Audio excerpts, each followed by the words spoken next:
Public access to the wireless internet. 10 years ago, I was a freshman in college living in a dorm where the only connection to the internet was a dial-up modem connection. Remember those days? These days, it's extremely common to see folks on their wireless laptops cruising the wireless internet at coffee shops like this one. And while we still think in terms of wireless hotspots, that is to say zones or bubbles at buildings like this where the wireless internet works, the days are coming. You'll soon be able to sit in the park on a video conference or watch YouTube while walking down the street.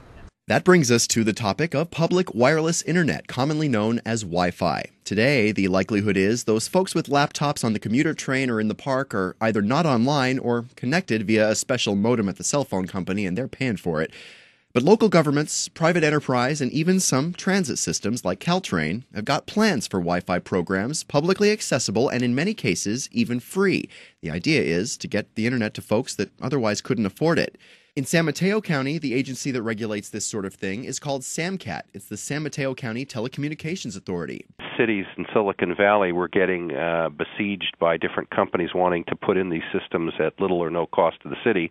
And so we kind of all stepped back and said, well, let's first define what it is the community would like to see and the cities would like to see, and then put out a request for proposal and see who wants to play. Brian Maura is co-chair of the Wireless Silicon Valley Project and assistant city manager in San Carlos. Some of the companies that looked at it were phone companies like Verizon and AT&T, and were like cable operators. There were a couple cable operators, for example, in the Monterey area that looked at the project. But MetroFi is the private company that got the contract. They provide the wireless internet access to Santa Clara, Cupertino, Sunnyvale, and most recently, Foster City. The free version is supported by advertising. We've had no problems at all in Silicon Valley with with dealing with the cities, and they see this as a great benefit to their residents to have wireless access available around town and at home for those that want to use service at home. That's MetroFi's CEO, Chuck Haas. We have a great relationship with the cities. We also are building out in the East Bay in Concord, California, and that's the first city in the Bay Area that's actually using the network for municipal workers or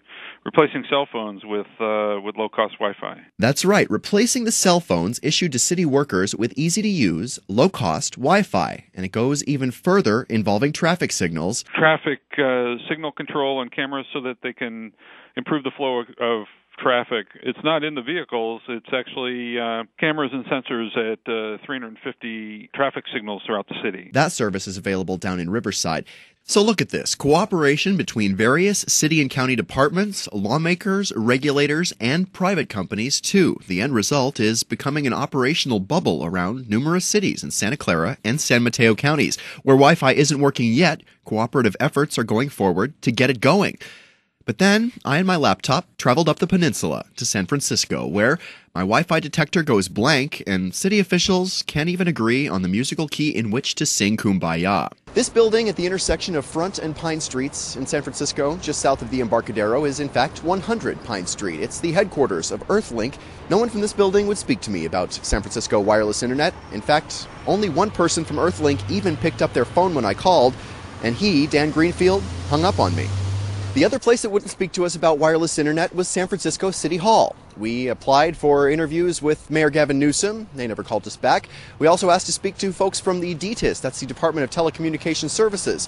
Also, no call back. I started to think I was going nuts until I finally spoke with one San Francisco supervisor who told me they've also been having trouble getting the city folks to speak to them. It's almost a cross-examination a la Perry Mason style, and so I said, look, can you tell us something here? I mean, this is hearing after hearing after hearing. Jake McGoldrick represents the Richmond District on the San Francisco Board of Supervisors. Some months back, after a very frustrating period of time trying to talk to these folks, and they claimed that they could not give us any kind of information, any kind of significant information about their negotiations they were going through. McGoldrick says that right now the city is in a holding pattern. It's in one of the federally mandated waiting periods, and the soonest we might see approval on this hush-hush deal is this summer, when the final vote on the proposed Earthlink Google San Francisco deal goes before the Board of Supervisors.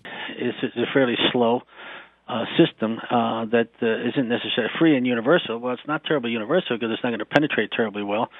And what's free is not something most folks are going to want for long. It's going to be a bait and switch, it looks like. In the end, it seems like the opposition to the program mostly revolves around the specifics of this deal and the secrecy in which it's all going down. In fact, there's also a number of activist groups and grassroots organizations particularly rallying against the Google Earthlink deal. Network neutrality and the speed that is offered. And it's not just the speed that they offer today, but also in the future. Ralph Mullen is president of SF LAN, which is a nonprofit community wireless network in the area. We want a wireless network, so much so that we build one ourselves, and we expect to get blown out of the ether by the proposed network, and that's okay as long as we get a network that doesn't suck. So my biggest question in wading through all this, is it idiocy or subterfuge that I'm running into here? Is it conspiracy, greed, not wanting to look stupid, or a combination of all of the above? Are these people intentionally not talking about Wi-Fi because someone's profits might be at stake? Is there a secret about the upcoming Wi-Fi service they don't want revealed in the media?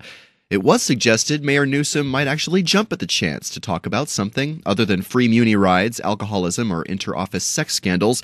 I was going to send him an email on my handheld computer, but I guess I'm going to have to go to Santa Clara to do it. With producer Robert Costa, I'm Sebastian Kunz reporting from San Francisco.